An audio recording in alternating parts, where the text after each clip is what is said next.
Fahafatesanao aiza tokoa ny herinao, aiza ny fanondronanao. Dia rahalaza tokoa no atolotra ianao Andriamanitra iray, zanaka fanahy masina, satria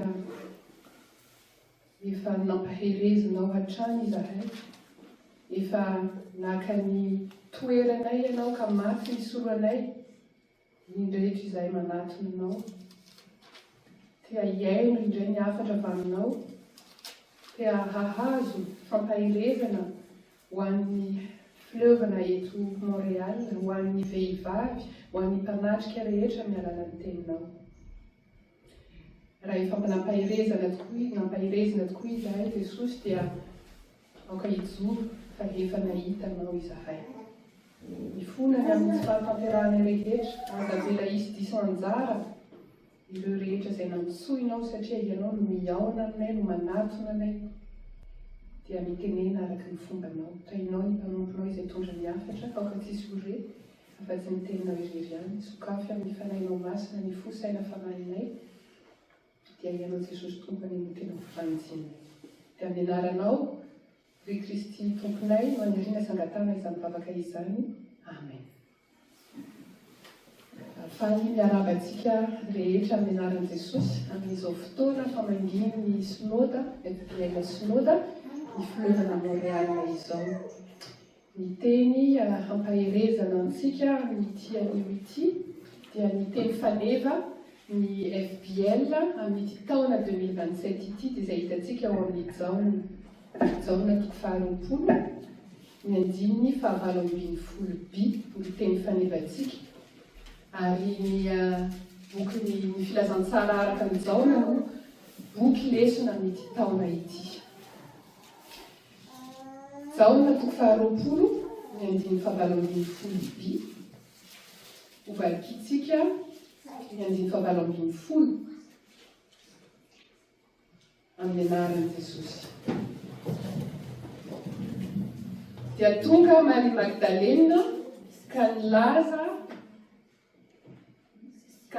tamin'ny mpianatra hoe efa nahita ny Tompo aho, sady izany teny izany no lazainy taminy. Amen. Ray masinao manamasinanay amin'ny fahamarinana, ny teninao ny fahamarinana. Amen. Fiangonana malala ho amintsika rehetra ny fahasoavana sy ny fiadanana avy amin'Andriamanitra raintsika sy Jesosy Kristy Tompo. Amen. Maraina ny andro nitsanganan'i Jesosy tamin'ny maty. Raha ny fijerin'ny olombelona, tsisy zavatra miseho araka izay nantenaina. Raha ny fijerin'i Jesosy, nizotra araka izay nikendreny ny fanavotana ny olombelona.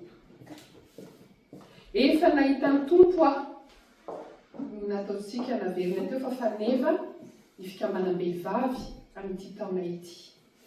Izay no nolazainy Maria, rehefa niaona tamin'i Jesosy velona indray. Midika inona ho anao izany teny izany? Mety maro amintsika koa rehefa niaina fotoana tahaka an'izany hoe tsisy mandeha arak'izay heverina. Nisy zavatra nentina mbavaka nefa toa tsy nisy valiny. Nisy toe-javatra nahatonga antsika eritreritra hoe tena tsisy hevitra ntsony fa tsisy solution ntsony. indraindray aza manaraka an' Jesosy tsika nefany ao anatintsika eo dia mitoetra ny ranomaso, ny tahotra, ny famoizam-po. Tena efa nahita mitombo tokoa ve isika? Ary tena miaina izany fiaonana aminy izany. Raha efa niaona tamin'i Jesosy velona isika, hita eo amin'ny fiainantsika ve izany? Fa le hoe maty Jesosy, vaovao ratsy sa vaovao mahafaly? Maraina mbola maizimaizina dia nakany amin'ny fasany Maria. Raha za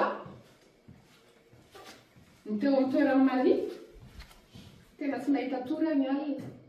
Raha ny zavatra niseho ny fotoana tao alohan'izay.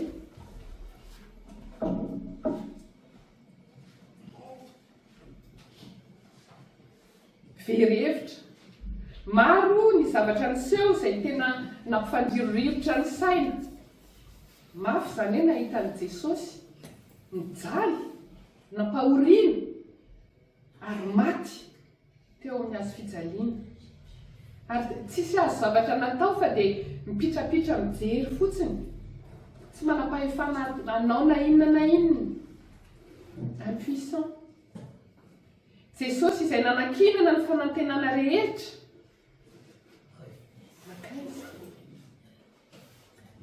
Izy anefa nanafaka ny Maria Magdalena tamin'ny fatoran'ny fanaratsy 7. Nanova ny fiainan'ny Maria tanteraka. Ka ino fa nananteny Maria hoe hiakatra crescendo ny fanavaozana.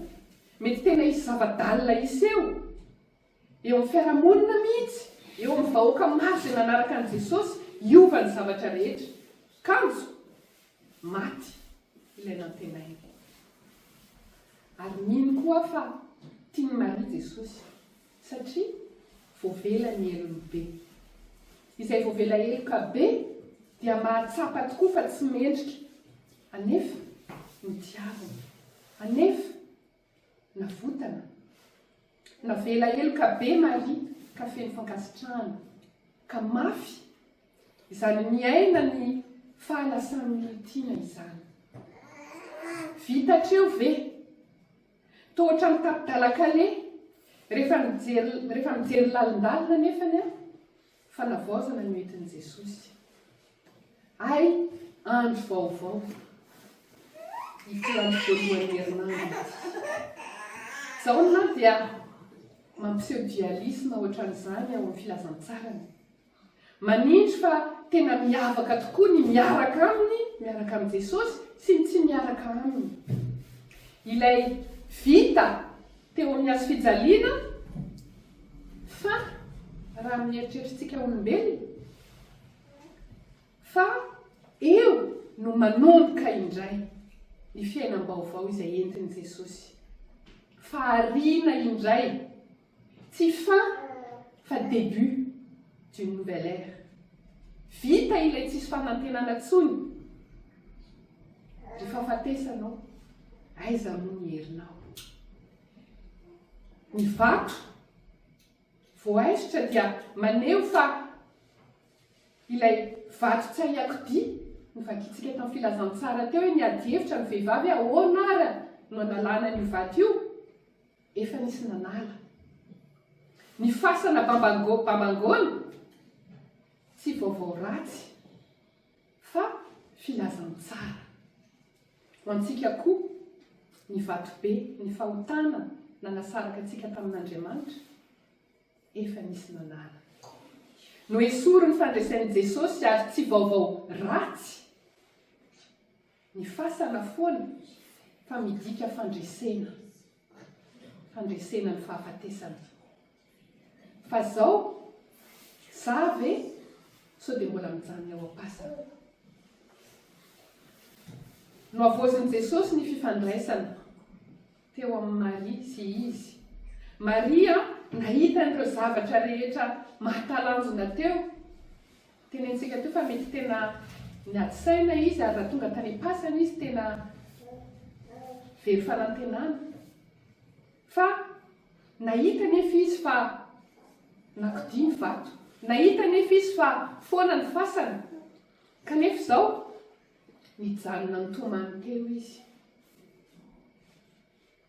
Andriamanitra nefa ny nandefa anjely roa mba hanazava sy hampionana ny Maria hoe jereo anie fa naneo zava-mahagaga Andriamanitra fa donitra ny hafenon'olon-drano be loatra. Maria ka tsy tonga saina akory hoe fampionana ho azy anay ireto anjely izay nirahana ireto. Nameno anazy be loatra ny fahoriany, ny fiahiahiny, ka tsy mahita ny fanavotana izay natao ho azy. Ary na Jesosy niseho taminy aza tsy fantany. Anefa tsy voazay Maria vao hoe nifanena tamin'i Jesosy. Efa isan'ny mpanaradian'i Jesosy izy. Nitady an'i Jesosy ihany izy. Fa any amin'ny tsy izy, any amin'ny maty. Efa nitsangana nefa Jesosy. Eo amin'ny fiainanao koa, efa manangana andro vaovao Jesosy.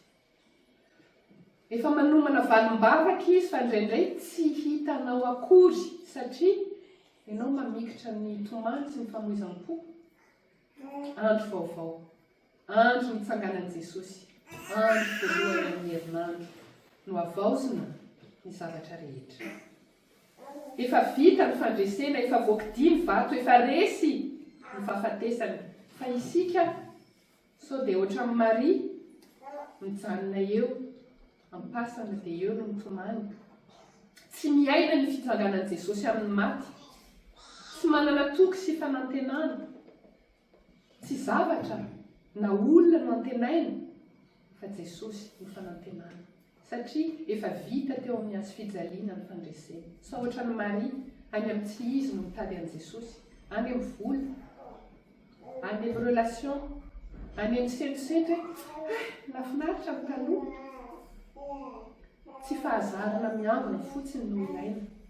Na fombafomba fivavahana fa tena fifandraisana vaovao indray. Efa nahita ny tompo aho.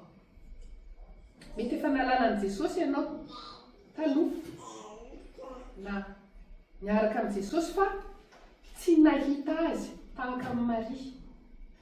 Tsy tena nanana fifandraisana akaiky aminy. Inona ny hoe efa nahita ny tompo aho. Tonga ny ao natamiko Jesosy, izy no nanatona anahy. Dia izao ilay jamba lasa nahita ny tompo. Tena lasa nanana fifandraisana vaovao amin'ny Jesosy. Mino azy aho, manantena azy aho. Izay niaona tamin'i Jesosy dia lasa nijoro vavolombelona. Kanefa tao amin'ilay toerana izay noheverina ho fiafarana indrindra, hoe vita no nisehony vaovao lehibe indray. Ary rehefa nifanena tamin'i Jesosy, velona Maria dia nandeha nilaza tamin'ny mpianatra izy, efa nahita ny tompo aho.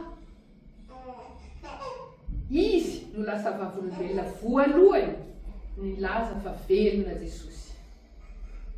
Ilay vehivavy izay feno henatra sy voafatotra taloha dia lasa olona ampiasain'i Jesosy hitondra ny vaovao lehibe indrindra, dia ny vaovao mahafaly. Izay no ataon'i Jesosy. Tsy vitany mamela heloka fotsiny izy, fa hovainy ho fitaovam-boninahiny koa izay novonjeny. Ilay fahafambaraka taloha dia niova ho fijoroana vavolombelona hoe nafahan'i Jesosy aho. Ilay tahotra taloha dia niova ho fahasahiana ilaza hoe velona ny tompo. Ilay ranomasy teo ampasana dia niova ho fanantenana sy hafaliana. Tsy niantso olona efa tanteraka Jesosy hitory, fa olona naratra taloha fa efa nosofaniny, olona meloka taloha fa efa noamarininy, tamin'ny rany, olona very fa efa hita indray. Maria no pirofo fa tsy ny fahamendrehantsika no anirahana antsika fa ny fahasoavana Jesosy. Raha tena niaona tamin'i Jesosy velona isika dia tsy afaka andrina. Mety tsy any ambony pilipitra ao amin'ny trano, any am-piasana, any amin'ny fianakaviana, eny amin'ny fiainana andavanandro. Ny fiainantsika mihitsy no tokony teny hoe efa nahita ny tompo ao. Raha tsy misy etaeta tsika ilaza fa efa nahita ny tompo Jesosy, raha tsy misy fiovana hita, raha miafinafina ny finoana, dia tokony an-tantena isika hoe tena efa nahita ny tompo tokoa ve za? Sa mijanona ho fahalalana fotsiny ho anazy zany hoe mitsangana Jesosy. Satria izay tena nahita ny Jesosy velona dia tsy mijanona eo am-pasana intsony, fa manery azy nitory filazantsara, hitory ny vaovao mahafaly. Efa nahita ny tompo aho, velona Jesosy, nandresy Jesosy, ary mbola mamonjy Jesosy ankehitriny. Voninahitra ny eo an'Andriamanitra ray zanaka ary fanamasina, izay azy hatramin'ny taloha indrindra ka ho mandrakizay. Mbola hiaraka hivavaka isika. Efa nahitanao tokoa izahay Jesosy, ka aoka tsisy ny hijanona eny am-pasana, tsisy ny hijanona ao amin'ny fitalaona, fitomaniana, fa ianao no manangana anay ho vavolombelona ny fitsangananao Jesosy Kristy. Ka ho hitantaratra tokoa izany amin'ny fiainanay isan'andro, hoe efa nahitanao izahay, niova ny mombanay manontolo. Aoka ho hitantaratry ny vadinay izany, ho hitantaratry ny zanakay izany, ho hitany mpiarabelona aminay izany eo amin'ny fiangonana, eo amin'ny fiarahamonina, fa efa nahitanao izahay. Mangataka aminao izahay ry Kristy Tomponay, mbola hanjaka ao amin'ny fiainanay tokoa, ka amin'izay toerana anirahanao anay dia hanaiky izahay ny ho avaozinao, ny hitory anao, ny hijoro vavolombelona anaranao. Taionao Jesosy ny fitohizan'ny fotoananay, izay rehetra teny izay mbola ho ampitainao aminay, mba hamikitra anao tokoa izahay, mandrapatonga ny andro izay mbola hiaonanay aminao indray, ary hanomezanao anay ny fahafinaretana mandrakizay. Dia amin'ny anaranao ry Jesosy Kristy no anirina sangatana izany vavaka izany. Amen.